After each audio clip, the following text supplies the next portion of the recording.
usually when we talk about a map, there's this baseline expectation of precision, like it's engineering. Right. You look at a map of a modern city, and the grid shows those rigid, intersecting lines. The cartographer points and says, there it is, and you know exactly where you stand. Yeah, it's entirely binary. I mean, the information is either known or it's just a blank space. Exactly. It's clean, it's objective, and it doesn't really ask anything of you emotionally. And it is deeply comforting, right? We like our lives to be mapped, to be categorized, to be safely contained within borders we can actually understand. Oh, for sure. But then you step into the world of medieval cosmology or, into purely spiritual allegory, and suddenly that precision map is completely useless. It really is. So today, we are taking a massive stack of theological, historical, and literary analyses and looking at C.S. Lewis's classic book, The Voyage of the Dawn Treader. Which is such a rich text. It is. And our mission for this deep dive is to figure out how navigating an intentionally unmapped, chaotic ocean is actually, well, the perfect blueprint for the modern Christian life. Yeah, because it is the absolute definition of venturing off the edge of the known world. Right. We are looking at a navigational landscape that is terrifyingly vast. And the analyses we are unpacking today, they view this not just as a children's fantasy, but as a profound piece of spiritual architecture. Right, and let's just establish the framework of this conversation immediately for everyone listening. We are not just doing a standard book club review here. No, definitely not. And we aren't getting bogged down in dense academic jargon either. Yeah. We are looking at these commentaries to see how this specific conservative evangelical perspective uses Lewis's book as a guide for spiritual formation. Exactly, on a layman's level. Right. We're laying out their arguments to understand the mechanics of this worldview, like how this story is used to deepen a Christian's faith,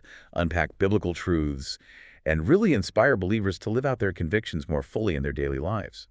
Yeah, we're exploring the depth of these ideas, looking at the how and the why behind the theology. Exactly. Because Lewis was drawing heavily on classical epics, like Homer's Odyssey and medieval Celtic Imram literature. Hey, Imram literature? Yeah, these old monastic sea voyage tales where monks would literally get into boats without oars. Oh, wow, really? Yeah, and they'd just trust God to blow them toward a holy destination. That is wild. It is. But Lewis reinterprets all of those ancient tropes through a unified Christian framework. So the eastward trajectory of the Dawn Treader isn't just about finding new islands for the Narnian Empire. Right. It's so much more than that. And to set the scene for anyone who hasn't read it in a while, the premise follows King Caspian, Lucy, and Edmund Pevensey, and their thoroughly unpleasant cousin, Eustace Scrubb. Such a great name. So great. And they are on a ship, the Dawn Treader, sailing east to find 7 lost lords, but ultimately they're aiming for the edge of the world. Which serves as an allegory for the Christian pilgrimage toward the presence of God. Exactly. It is a total odyssey of the soul. Right. But to figure out what that means for us today, we have to look at where the journey begins. Right. Let's talk about the cultural backdrop, because Lewis didn't write this in a vacuum.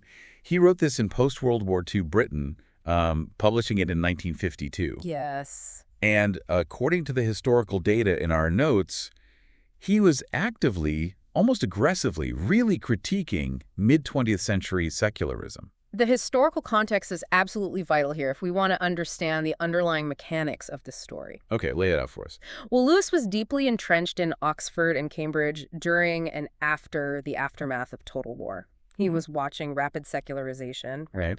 And he saw the rise of modern educational philosophies that he felt prioritize a kind of rationalist reductionism over moral imagination. He talks about that in his other works too, doesn't he? It does. He famously criticized this in his essay, The Abolition of Man, where he talks about creating men without chests. Men without chests. What does that mean exactly? It means people who have intellect on one hand and base desires on the other, but no moral center, no heart to mediate between the two. Oh, that makes sense. Yeah. And he embodies that entire critique in one child, Eustace. He really does. I mean, the book has one of the greatest opening lines ever written in the English language. There was a boy called Eustace Clarence Scrubb, and he almost deserved it. It's a brilliantly sharp opening. It's hilarious. And the commentaries highlight that Eustace and his parents, Harold and Alberta, are a direct, biting satire of modern progressive parenting of that era. Right, because Eustace calls his parents by their first names. Exactly. because they are up-to-date and advanced. Right. They are strict vegetarians, non-smokers, teetotalers. They wear a special kind of underclothes, keep the windows open all the time. It's so specific. It is. And most importantly, they reject traditional fairy tales. They only let Eustace read what Lewis calls books of information. Okay, let me push back on that for a second, because if I'm listening to this, I might think, so what? Lewis was just being an old curmudgeon. Like, what is inherently wrong with a kid reading books about grain elevators or economics instead of dragons? Why is Lewis so hung up on fairy tales? That is exactly the question we need to ask. It's not that Lewis hated facts, it's that he believed books of information without moral imagination create a very specific, broken type of human being. Broken how? Well, from the theological perspective we are examining, if you strip away the stories of chivalry, sacrifice, good, and evil, you are left with a purely utilitarian worldview. Oh, I see. You start to measure everything by its immediate material usefulness to you. Which means you end up with someone completely transactional. Precisely. Because Eustace has no moral imagination, he has no category for grace, no category for mystery, and absolutely no category for self-sacrifice. Right, so when the magic actually happens, he misses the point completely. Exactly. So when he suddenly finds himself pulled through a magical painting and onto this Narnian ship, he doesn't experience wonder. No, not at all. He experiences an interruption to his personal comfort. It is actually hilarious, but also deeply tragic, to read how he reacts. I mean, the boy is literally rescued from drowning by a talking mouse and a young king. Right. And his immediate response is to demand to see the British consul. It's absurd. He threatens to lodge a disposition. He demands institutional rights. Notice the stark contrast in vocabularies that Lewis is setting up here. It's a masterclass in showing, not just telling, the difference between two worldviews. Oh, that's an interesting point. Yeah, Eustace uses the modern language of legalistic complaint. He expects external bureaucracies to solve his internal discomfort. Because he views the world as something that owes him a baseline of comfort. Exactly.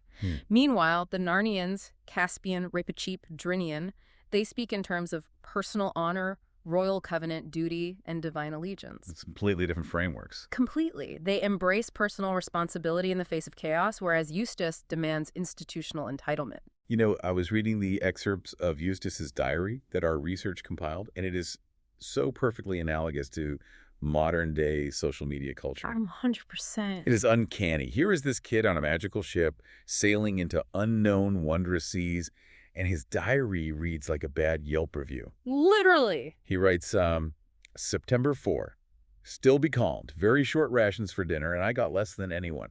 Caspian is very clever at helping and things I don't see. Always the victim. Right. Or, September 6, a horrible day. Woke up in the night knowing I was feverish. Of course, they haven't the sense to keep a thermometer on board. It's just endless, self-centered victim mentality venting. And that is exactly how the theological commentaries interpret his character. Lewis isn't just making fun of a bratty kid. No. He is holding a mirror up to the cynical modern heart. It is so incredibly easy to get trapped in that transactional view of life where we measure our days entirely by what we feel we are owed. Yeah, that is so true. And we end up viewing everyone around us as either an obstacle to our comfort or a tool to achieve it. But wait, if we're looking at this from a Christian perspective, isn't Eustace just acting out of fear? I mean, he's a kid who got ripped from his home. Isn't it natural to complain when you're out of your depth? It is natural, yes, but the theological argument here is that natural human behavior separated from God is fundamentally self-destructive. Eustace's fear manifests as profound selfishness, and the setting of this realization is crucial. The voyage itself is layered with Old Testament imagery. Like the sea itself. Yes. In biblical poetry, take Psalm 107 for instance, the ocean often represents raw, untamed chaos. The Hebrew word is tahom, the deep. Tehom. Right. It is a primal chaos that only the sovereign creator can tame. Right. So the dawn treader navigating that chaos is a symbol for the church or, the individual believer trying to make it through the absolute unpredictability of life in a fallen world. Exactly. But to truly survive that spiritual voyage, a person cannot remain in their cynical, self-centered state. You can't survive the sea like that. No. You cannot navigate the chaotic ocean of life with a transactional heart. Eustace cannot stay the way he is. He has to undergo a radical, fundamental change of nature. And that brings us to what might be the most famous and definitely the most painful moment of grace in all of the Narnia books. Oh, absolutely. We have to dive deep into what happens on Dragon Island. Because if you want to understand the conservative evangelical view of salvation, this is the absolute beating heart of the book. It is a staggering meditation on the doctrines of human depravity, grace, and sanctification. Set the scene for us. So the setup is this. The ship is damaged in a storm and lands on an unknown mountainous island to make repairs. Everyone is working exhausting hours. Except Eustace. Except Eustace. True to his character, he wants to avoid the labor. So he wanders off into the mountains to take a nap and hide. And he ends up stumbling into a valley, finding a dead dragon, and then taking refuge in the dragon's cave. Right. And inside this cave is a massive hoard of treasure. Gold, jewels, coins, armbands. And this is where the psychological and theological mechanisms really lock together. Eustace doesn't just see the gold. He starts planning how to use it to assert dominance over the others. He wants leverage. Exactly. He puts a diamond bracelet on his arm, and he falls asleep on the pile of treasure with greedy, selfish, what Lewis calls dragonish thoughts in his heart. And when he wakes up, his external reality has literally caught up to his internal corruption. Yes. He is physically turned into a dragon. The transformation is a brilliant visualization of how sin is viewed in this theology. Sin isn't just breaking a rule, it is an ontological deformation. Ontological meaning. Yeah. It changes his actual being. Exactly. It twists the human soul. Eustace wakes up, realizes his arm is now a scaly leg with claws, sees his reflection in a pool of water, and experiences the absolute horror of what he has become. It's terrifying. He is trapped in a monster's body that perfectly reflects the monster he was already being on the inside. I love how the text notes that he realizes he is a monster, but for the first time he actually desires to be human. Yeah, that's a crucial shift. He realizes he wants the fellowship of the people he had been despising. So he goes back to the camp, they realize who he is, and they actually treat him with kindness. But he is still stuck as a dragon. Right. Until one night, Aslan the Great Lion, the Christ figure of this universe, appears to him in the moonlight. This entire sequence is widely interpreted as the definitive representation of conviction, repentance, and the new birth. Walk us through it. Aslan doesn't speak to Eustace, he just commands him to follow. He leads the dragon to a mountaintop, to a garden with a well of perfectly clear water. Okay. And Aslan tells Eustace that he must undress before he can bathe in the water. Now, Eustace is a dragon. He doesn't have clothes on. Yeah. So he realizes Aslan means he has to shed his skin, like a snake. Right. And this is where the self-help, sheer willpower aspect of humanity comes in, right? Exactly. Eustace thinks, oh, I can do this. So he starts scratching at his own scales. He scratches and tears, and eventually the skin splits, and he keels off a whole layer of scaly, dark dragon skin. And he thinks he's fixed. He steps out of it, completely proud of himself, thinking he is cured. But he looks down, and he's still a dragon. The skin underneath is just as scaly and hard. Right. So he does it again. And he peels off a second skin. Still a dragon. Does it a third time. Still a dragon. It's exhausting. The commentaries emphasize a very specific quote from Eustace here. He says to Edmund later, "No matter how hard I tried, I couldn't do it myself." Which is the perfect narrative embodiment of the Apostle Paul's lament in Romans chapter 7. How so? Well, Paul writes about the absolute futility of human effort when it comes to true spiritual transformation. Paul says essentially, I have the desire to do what is good, but I cannot carry it out. For I do not do the good I want to do, but the evil I do not want to do, this I keep on doing. Meaning, we cannot self-save. Precisely. The theological notes dive into a Greek word here. Metanoia. Metanoia, right. We often translate it simply as repentance, but it means a fundamental transformative change of heart and mind, not just behavior modification. Human self-improvement through sheer willpower is just peeling off one bad habit only to reveal another underlying selfish motivation beneath it. Wow, that's a convicting thought. You might stop being greedy because you want people to praise your generosity, right? So you've peeled off the skin of greed, but the skin of pride is right underneath. Okay, let me stop you right there. Because this is where modern culture completely clashes with this theology. Okay, let's hear it. If I'm listening to this, I'm thinking, wait, we have therapy, we have atomic habits, we have all these incredible tools for self-optimization. Are you saying none of that works? The argument isn't that habit forming or therapy are useless for earthly flourishing. They have value. Sure. The argument is that they cannot cure the foundational disease of the soul, which is a state of rebellion and separation from God. Okay, so they can manage the symptoms. Exactly. They manage symptoms, but they can't change the nature of the beast. You can train a dragon to be a well-behaved dragon, but only God can turn a dragon back into a boy. And that leads to the climax of the scene. Eustace has failed 3 times. He is desperate. And Aslan says, "You will have to let me undress you." It's such a powerful moment. I get chills just thinking about this part. Eustace lays flat on his back, and Aslan raises his paw. Eustace says, "The very first tear he made was so deep that I thought it had gone right into my heart." It is agonizing. Aslan uses his own claws to tear deep into the dragon flesh. He rips the entire thick, dark, knobbly dragon skin off in one massive, painful piece. And then what? Then, Aslan physically picks Eustace up and throws him into the water. It smarts like anything, Eustace says, but then he becomes a boy again. Why does it have to hurt? If Aslan is the perfect embodiment of divine love, why doesn't he just wave a magic wand and poof, Eustace is healed? Why the violent claws? Because in this theological framework, sin is not a sweater you can just take off. It has become fused with your very identity. It is a cancer. The commentaries use a powerful phrase for this: the painful kindness of grace. It echoes Colossians 2:11, which talks about the spiritual circumcision of the heart, a cutting away of the old dead flesh. You know, the best analogy I can think of is a surgeon's scalpel. I like that. Like if you have a malignant tumor next to your heart, you don't want the doctor to just give you a superficial massage. Definitely not. You don't want them to prescribe a topical cream. You need them to cut into your chest. And if you are awake for that, it feels violent, it feels invasive, it is a tearing that goes right to the core of you. Right. But it is the merciful pain of healing. That is a phenomenal analogy, and it highlights a crucial point in the commentary. Submit to the hands that wound in order to heal. So good. Salvation, from this perspective, is entirely a divine act. It requires divine initiative that goes far deeper than human self-effort. Eustace couldn't heal the skin. He had to submit to the lion's claws. He had to surrender control. And I think that connects so deeply to the daily life of anyone listening to this deep dive. Right. I mean, how often do we try to clean up our act before we feel worthy to approach God? All the time. You say, I'm going to be more patient today, or I'm going to stop looking at that website, or I'm going to stop gossiping.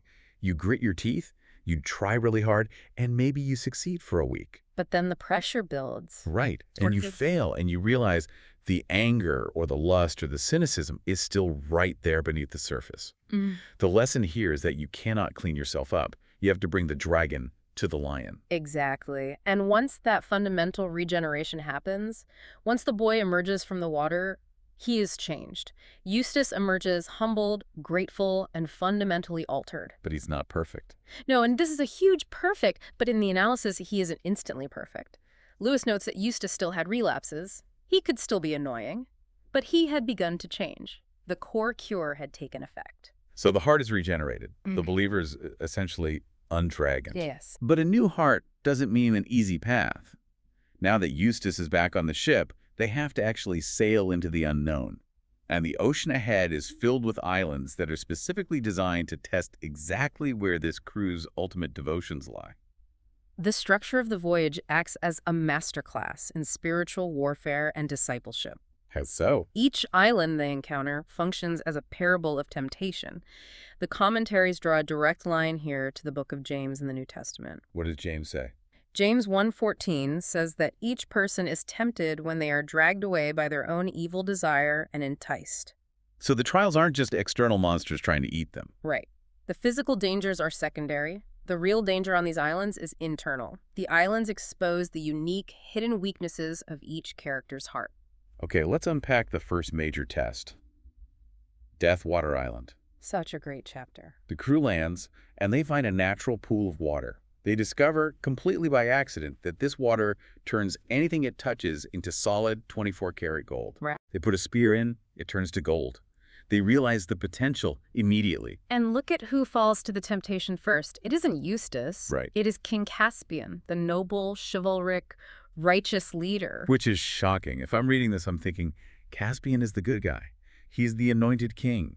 Why does he fall so incredibly fast? Because greed and covetousness do not respect past nobility. Oof, that's a strong point. The theological analysis here connects this to the sheer intoxicating power of sudden wealth and how it literally alters human logic. Caspian instantly starts claiming the island as his sole property. Even though he just got there. Exactly. Yeah. He says it will be the greatest source of wealth in the Narnian Empire. He starts talking about keeping it a secret, which immediately implies a lack of trust in his own crew. Right. Edmund pushes back. And suddenly these two young men, who are brothers in arms, who have fought wars together, have their swords half drawn, ready to kill each other over a puddle of water. It's terrifying how fast it happens. It shows how proximity to ultimate earthly power disintegrates covenantal relationships. It is a direct echo of the Old Testament prohibitions against idolatry, specifically the 10th commandment in Exodus 20, you shall not covet. Right. The allure of earthly wealth threatens to completely derail their spiritual pilgrimage. They are on a quest for Aslan's country, but the moment they see endless gold, they are ready to abandon the spiritual journey for earthly domination. And what breaks the spell? Two things. First, the harsh reality of sin's consequence. What do they see? They look down into the bottom of the pool and see the life-size, solid gold statue of a man.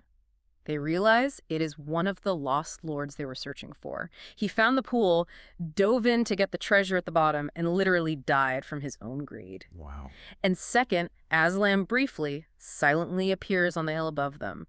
Just his presence breaks the mesmerizing delusion of the gold. They realize the peril they were in, and they rename the place from Goldwater to Deathwater. It is such a stark reminder. The commentary hits the nail on the head. Desire isn't inherently evil, but disordered desire is deadly. You have to want truth more than you want treasure. But greed isn't the only temptation. We move further east, and we hit the Island of the Voices and the Magician's Book. And this is where Lucy faces her great trial. This is perhaps the most psychologically complex temptation in the book. Set the stage for us. Lucy is tasked with sneaking into a magician's house to find a specific spell to make a group of invisible creatures visible again. She has to read through this massive magical book. Right. But as she reads, the book starts offering her spells that cater to her deepest insecurities. The first one she stops at is an infallible spell to make beautiful her that uttereth it beyond the lot of mortals. Yes. And she sees a vision on the page of herself. She's dazzlingly beautiful. Kings are fighting wars over her. And most tellingly, her older sister Susan, who is always the pretty one in the family, is suddenly made plain and jealous in comparison. This is a devastating exposure of envy. Lucy is generally the most spiritually attuned character in Narnia, but here we see her hidden struggle with worldly validation and sibling rivalry. It's so relatable, though. It really is. The analysis aligns this with the wilderness testing of Christ in Matthew 4 and the warning in 1 John 2:16 against the lust of the eyes and the pride of life. Lucy wants the power that comes from being universally desired. She almost says the spell, but Aslan's face appears on the page, growling at her, and she is terrified enough to turn the page. She resists the temptation of beauty. But then she yields to a different one. She finds a spell that lets you hear what your friends truly think of you. An eavesdropping spell. And this is where Lewis's understanding of human nature really shines. Lucy casts the spell, and immediately she is transported into a vision where she hears her good friend Marjorie talking to an older, cooler girl at school. Oh, no. And Marjorie's disparaging Lucy. She is playing down their friendship to earn social points with the older girl. Lucy is absolutely heartbroken. She says she will never be able to forget it, that their friendship is ruined forever. It's a painful moment. I have to say, this maps so perfectly onto modern anxieties. It's the equivalent of hacking into a group chat or obsessively stalking someone's social media to see if they're hanging out without you. Yes, completely. We have this desperate, burning desire to know exactly what people think of us. Which is a desire for a kind of omniscience that human beings were never designed to handle. We are not built to know the secret thoughts of others. Right, it's too heavy. When we seek validation or control outside of God's provision, whether through gossip, eavesdropping, or digital snooping, we almost always find pain. After she finally finds the right spell and makes things visible, Aslan appears in the flesh. And he gives her a rebuke that is so gentle but so incredibly firm. Yes, he does. Can you unpack what he says? He says, spying on people by magic is the same as spying on them in any other way. And he explains that Marjorie isn't evil, she is just weak. She was tempted by the older girl's approval, but she actually does love Lucy. Let's break down the theological mechanism here. Why does Aslan rebuke her? Because Lucy wanted absolute certainty about her social standing. She wanted a guarantee. Exactly.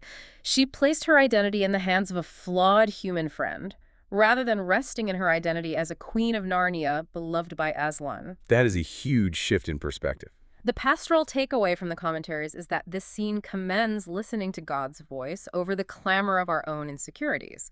We have to submit our desire to know, our desire to control the narrative, to His will. When we pry into things that are hidden, we usually break them. It's a powerful lesson in trusting the grace of the unseen. And speaking of the unseen, that brings us to the most terrifying test of the entire voyage, the Dark Island. This is where the physical environment and the spiritual reality merge completely. It is genuinely scary to read. The crew sails into a palpable, oppressive blackness. It is not just nighttime and it's not fog. It is a physical, suffocating darkness that swallows the ship. They pull a terrified, half-mad stranger from the water, and he screams at them to turn around. He tells them they have sailed into the island where dreams come true. And at first they think, oh great, we can wish for anything. Right, but the man corrects them. Not daydreams, nightmares. The psychological horror of this is profound. The crew suddenly realizes that every horrific thing they have ever dreamt in their sleep, every irrational terror, every monster under the bed, every anxiety is suddenly becoming real in the darkness around them. That sounds like actual torture. They start hearing the sound of giant scissors, they feel the ship sinking, they hear monstrous wings. It represents the absolute paralyzing nature of fear when the mind is left entirely to its own devices in the dark. And from a theological standpoint, the commentaries connect this to the concept of outer darkness, mentioned in Matthew 8:12. Yes. It is the chaos that ensues when the light of God's presence is withdrawn, or at least when it feels withdrawn. Exactly. And notice what fails them here. Human courage completely fails. Reepicheep is the bravest mouse in the world. Caspian is a seasoned warrior. Drinian is a master captain. Right. None of it is enough to navigate the Dark Island. They are rowing frantically, panicking, completely lost in their own manifested traumas. Which means we are transitioning out of the realm of human effort entirely. When human courage fails, you have to learn how to perceive the divine presence that is actually with you. This is the crux of the spiritual journey. We see this theme introduced back in the Magician's Library, actually. Yeah. After Lucy casts a spell and Aslan appears, she says, "Oh, Aslan, it was kind of you to come." And Aslan corrects her with this staggering theological truth. He says, "I have been here all the time, but you have just made me visible." That sentence is the hinge of the entire evangelical reading of this text. I've been here all the time. What does that mean, practically? It means the primary problem in the Christian life is almost never God's absence. The problem is our flawed perception. Okay, I am playing devil's advocate here for a second. But if I'm going through a massive crisis, say I just lost my job or got a terrible medical diagnosis, it feels like God is absent. Of course it does. The silence feels deafening. How does this theology address that visceral feeling of abandonment? It addresses it by anchoring the believer not to their current emotional state, but to the objective promises of Scripture. The commentaries point to verses like Deuteronomy 31:8. The Lord himself goes before you and will be with you. He will never leave you nor forsake you. Right. And Matthew 28:20. And surely I am with you always to the very end of the age. The devotional argument is that our eyes are dull. Our hearts are distracted. You just can't see it. Right. Our minds are clouded by sin, by worry, and by the sheer noise of the modern world. God is not distant. He is simply unseen because we are looking in the wrong direction, or we are blinded by our own internal storm. You know, I think about the analogy of a child waking up in a dark room. Okay. You wake up, it is pitch black. The coat on the back of the door looks like a monster. The shadows are terrifying. You feel completely, utterly alone, and your heart is pounding. But then you call out, and your parent, who has been sitting quietly in the rocking chair in the corner the entire time, just speaks. They say, "I'm right here." What changes in that room? Nothing physically changes. The room is still dark. The shadows are still there. The parent hasn't moved. But hearing that voice instantly fundamentally alters the child's reality. The child is no longer alone. The parent was there all the time. The child just needed to be made aware of it through the voice. That analogy perfectly captures the mechanics of the rescue from the Dark Island. The crew is in utter despair. They are rowing in circles, surrounded by nightmare. They've completely lost hope. And Lucy, realizing that human strength is exhausted, goes to the fighting top of the ship and whispers a prayer into the blackness. Aslan, Aslan, if ever you loved us at all, send us help now. And just when they think they are doomed, a broad beam of light pierces through the darkness and falls upon the ship. And flying down that beam of light is an albatross. And our research notes point out a very specific, beautiful detail here. Oh yeah, tell us about that. As the bird flies, it circles the mast, and its wings subtly form the shape of a cross. It is a deliberate, although subtle, allusion to the crucifixion and the protective, guiding presence of Christ through the Holy Spirit. The bird lands on the ship, calls out in a sweet voice that cuts through the noise of the nightmares, and then leads them out of the darkness. But the most important part is what happens to Lucy. Only Lucy hears what the bird whispers as it circles the mast. It whispers, "Courage, dear heart."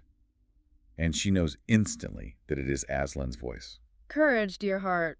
It is one of the most beloved lines in all of Lewis's writings for a reason. If you are listening to this right now and you are navigating your own dark island, maybe it is a brutal battle with clinical anxiety, a broken marriage, financial ruin, or just a deep season of spiritual depression, the pastoral takeaway from these commentaries is incredibly profound. It really is. You can take that phrase, "courage, dear heart," into your own night. The theology argues that the heart that hears the voice of the shepherd is already held, already companioned, and already on the way toward morning, even before the darkness fully lifts. Because notice, the darkness doesn't instantly vanish the second the bird appears. They still have to follow the bird out of the darkness. That's a great point. It is a summons to saturate our minds with Scripture, so that when our own thoughts create nightmares, our fear is answered by divine promise. Aslan tells Lucy later on, regarding a different temptation, "I think you have been listening to fears." We do that so often. We constantly grant fear a louder, more authoritative voice than Christ. The dark island proves that while God does not always dispel the dark immediately, he never leaves his people without a word of steadying grace. And as the crew learns to trust that voice, they finally break free of the darkness. They sail further east. And as they do, the very nature of reality begins to change. The environment transforms entirely. They are approaching the edge of the world, and it fundamentally alters their physical senses. Which brings us to the penultimate stage of the journey, a vision of heaven and holy longing. As the Dawn Treader approaches the utter east, the genre of the story almost shifts from a physical adventure tale into an eschatological vision. Eschatological meaning the end times, right? Okay. Eschatology being the theology of ultimate things, death, judgment, and the final destiny of the soul. The pacing of the book slows down. The sun grows massive, looking 2 or 3 times its usual size, but it isn't too hot. And they stop feeling hungry. Exactly. The crew finds they don't need to eat or sleep as much. They are being sustained by something else entirely. And the ocean itself transforms. They look out, and the sea is covered in a carpet of white lilies. Miles and miles of them, as far as the eye can see. And when Reepicheep dips his cup into the water and drinks it, he discovers it isn't salt water anymore. No, it is perfectly sweet. Caspian drinks it and describes it as drinkable light. This imagery is deeply, thickly rooted in biblical typology. The sweet water echoes the vision in Ezekiel 47, where the prophet sees a healing river flowing eastward from the temple, turning the stagnant salt water fresh and bringing abundant life wherever it goes. It's beautiful. It also points directly to Revelation chapters 21 and 22, which describe the river of the water of life as clear as crystal, flowing from the throne of God in the New Jerusalem. Lewis is giving his readers an imaginative, sensory framework for the beatific vision, the ultimate, unclouded enjoyment of God's presence. It is genuinely breathtaking to read. But the character who truly anchors this entire section, who embodies what we are supposed to feel about this, is Reepicheep the mouse. Yes, I mean, here is this tiny 2-foot-tall creature with a sword, and his entire life has been driven by a nursery rhyme spoken over him in his cradle. Where sky and water meet, where the waves grow sweet, doubt not, Reepicheep, to find all you seek, there is the utter east. Reepicheep represents the purest possible form of the pilgrim spirit. He is the model of single-minded, unshakable devotion. He's so focused. The commentaries explicitly link his character to the upward call of God in Christ Jesus described by Paul in Philippians 3, and the desperate thirst for the living God in Psalm 42. Reepicheep refuses to settle for lesser goods. Right. When they reach the shallows and the ship runs aground and can go no further, Reepicheep doesn't hesitate. He lowers his little coracle, this tiny boat, into the water. He takes off his sword and throws it away because he knows he will never need it again. He's totally surrendering. And he paddles alone, singing up the great shimmering wave that marks the edge of the world. He just vanishes over the crest into Aslan's country. The theological notes compare this moment to the biblical figures of Enoch and Elijah, who walked so closely with God that they were translated into heaven without experiencing death. Wow, what a connection. Reepicheep exemplifies what it means to cultivate a holy longing for our ultimate home. He isn't running away from the world, he is running toward his king. And while Reepicheep goes on to Aslan's country, Edmund, Lucy, and Eustace have to walk south along the edge of the world, and they meet Aslan. This is where things get really interesting. There is a fascinating, almost confusing exchange about time. Aslan appears, and he tells the children they must return to their own world. But before he sends them back, Lucy asks him if they will ever get back to Narnia. Right. Aslan says no, they're getting too old. But he assures them they will see him soon. And he says this incredible line, "I call all time soon." I call all time soon. That is a massive conceptual hurdle for human beings. Why is that? Because we are entirely bound by clocks, by calendars, by aging. When we are suffering, when we are waiting for a diagnosis or waiting for a prodigal child to return, our cry is always, "How long, O Lord?" Exactly. A week of suffering feels like a decade. So how can God call all times soon? It feels almost dismissive if you don't understand the theology behind it. The commentaries connect this quote directly to the eschatological comfort found in 2 Peter 3:8. What does Peter say? Peter writes, "But do not forget this one thing, dear friends. With the Lord, a day is like 1,000 years, and 1,000 years are like a day. The Lord is not slow in keeping his promise, as some understand slowness." That's a beautiful verse. God is the creator of time. He is not bound by it. He sees the end from the beginning. From his eternal perspective, the time of his return, the moment of ultimate healing and justice, is always imminent. It is essentially the very next moment. That reframes the waiting process. It's a massive comfort. But here is the ultimate twist of the book. The imagery of heaven in these final pages is beautiful. The lilies, the sweet water, the peace. Yes. But Lewis doesn't let his human characters stay there. And he doesn't let his readers stay there either. The entire grueling journey, the undragoning, the islands, the nightmares, was designed to send them back to where they started, but armed with a completely new reality. Which brings us to the culmination of the allegorical journey, the ultimate commission, and knowing him by another name. Tell us about the scene on the shore. The children wade through the shallow, sweet water until they reach a grassy shore. And there on the shore, they see a lamb, radiating light, roasting fish over a fire. The lamb looks at them and says, "Come and have breakfast." Which is a direct, undeniable, almost word-for-word invocation of the Gospel of John. Specifically John 21. Right, where the resurrected Jesus is standing on the shore of the Sea of Galilee, cooking fish over a charcoal fire, and calls out to his tired disciples in the boat, "Come and have breakfast." And it also invokes John 1:29, where John the Baptist points to Jesus and proclaims, "Behold, the Lamb of God, who takes away the sin of the world." The imagery is so rich. The Greek word used there is amnos. And in biblical theology, the amnos, the lamb, carries both the weight of profound, bloody sacrifice and the ultimate victorious triumph over death. And as they sit and eat the fish, the lamb's snowy white fleece flushes into tawny gold, and he physically transforms into Aslan the lion. Yes. Lucy, who is devastated they have to leave, asks if this is the way to Aslan's country. Aslan reveals that for them, the door into his country is not from Narnia. It is from their own world. The children are heartbroken. They thought they had finally arrived. They tell Aslan that they can't bear to live in their own world without seeing him. They don't care about their own world anymore. They just want to be with him. And this is it. This is what the commentaries argue is the most significant theological statement in all 7 of the Chronicles of Narnia. Without a doubt. Aslan looks at them and says, "But you shall meet me, dear one. But there I have another name. You must learn to know me by that name. This was the very reason why you were brought to Narnia, that by knowing me here for a little, you may know me better there." That single revelation completely bridges the gap between the world of fantasy and the reality of the listener's daily life. It grounds the whole story. It affirms the universal lordship of Christ. From the conservative evangelical viewpoint represented in our notes, this means that spiritual experiences, whether they are deep dives into theology, imaginative stories, moments of intense worship at a conference, or profound times of personal prayer, are never meant to be escapes from reality.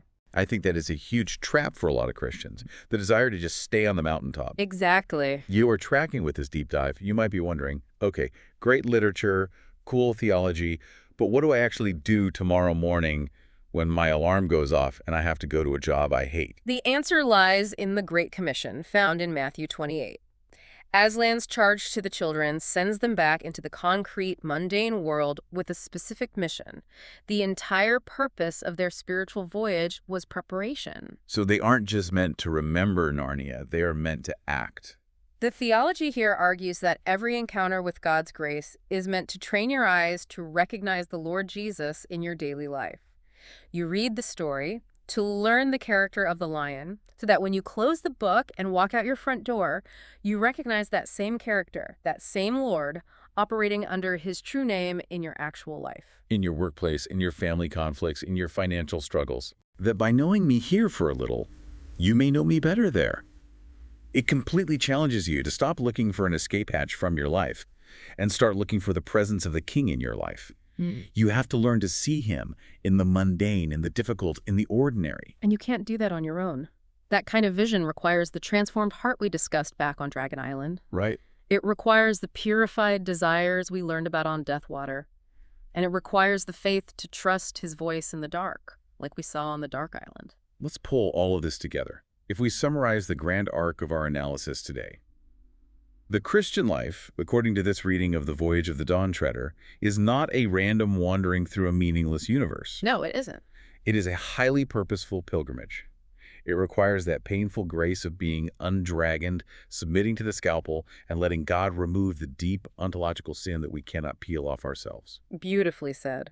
It demands the courage to face our own islands of temptation, recognizing where our desires have become disordered. It requires the faith to hear God's voice whispering, "Courage, dear heart," when we are trapped in the nightmares of our own making. And it fosters a holy longing for our ultimate home, while simultaneously commissioning us to live out our faith right here, right now, knowing him by his true name. It is a masterful synthesis of Orthodox theology and brilliant imagination. But before we finish, there is one final, incredibly provocative thought from the source material that we have to leave with the listener. What's the final thought? It comes from Regeneration. Right before the crew sails into the terrifying unknown of the Dark Island, the crew is debating turning back. They are looking at this oppressive blackness, and they are terrified of what lies ahead. They want to play it safe. They want to turn the ship around and stay in the mapped waters. Exactly. And Reepicheep, who is so small but possesses such a massive spirit, addresses the crew. Confronted with the terrifying unknown, he says, "No danger seems to me so great as that of knowing when I get back that I left a mystery behind me through fear." Wow. That I left a mystery behind me through fear. It perfectly captures the essence of a courageous faith. The commentaries point out that Reepicheep is faced with a binary choice: to press forward into the unknown pursuit of God, or to turn back to safety out of self-preservation. Right. For him, the regret of missing the divine mystery, the regret of not seeing what God was going to do in the dark, is far worse than any physical peril he might face. So, to you listening right now, what divine mystery, what great adventure of faith are you leaving behind right now simply because you were afraid? It's a challenging question. What difficult conversation are you avoiding? What calling are you ignoring? What dark island in your own life are you refusing to sail into because you were listening to your fears instead of the lion's voice? Don't settle for the comfortable, mapped shores of the known. The Dawn Treader is sailing. Indeed it is. Keep seeking the lion in your own world. Keep sailing further up and further in. And remember, when you look out at the landscape of your life and the edges look terrifying and chaotic, you don't need a perfectly clear map, as long as you know the one who created the ocean.